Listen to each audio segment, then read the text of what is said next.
speaking to the other heads of youth and performance staff at different clubs, just trying to use the time that we've got with these players and the resource and the knowledge that we've got to provide a bit of a different experience to them and to ultimately put everybody out of their comfort zones, players but also staff. There's been a few challenges for the staff created today around what sessions they're delivering and what they can and sort of can't do and what we're looking for, so really just to challenge everybody and give them a different experience to what we normally get.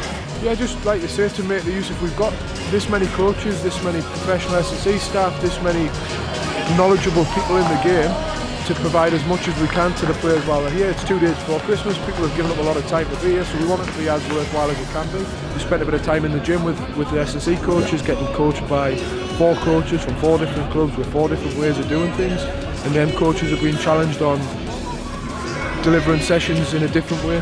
I just think everything about it, it's different, the concept's different, the outcomes are different, you're scoring points for things that we work on week in and week out, so it's not really that game related in terms of tries and goals. It's actually more commonly your skill levels, your physical levels and your behaviours, actually your cultural behaviours that come to the fore. I think it certainly helps, and it can add, you know, to the quality. Obviously the community clubs and what they're doing is really important. Could it help? Could this sort of event help the community clubs? I think so.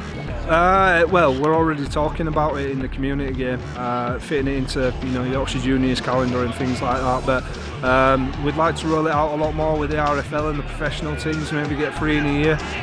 So hopefully we'll see a lot more of this. For me, my role is to look at developing the game at the academy level, and I'd like to see this rolled out and replicated. We have some under 16s games that we play during the season. It's team versus team.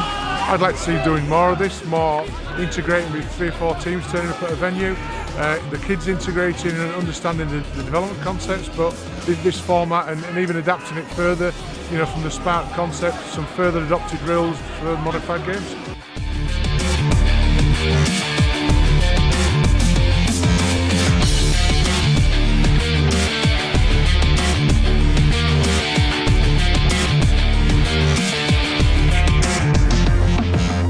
The idea behind this day today is just to, from an academy point of view and from a player pathway point of view, is just to hopefully show that there is another way of doing things.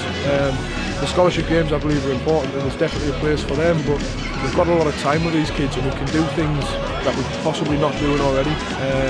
And from a SPARC point of view, from the North East community game, it's going to be rolled out, it's going to be made bigger and better again for the next year.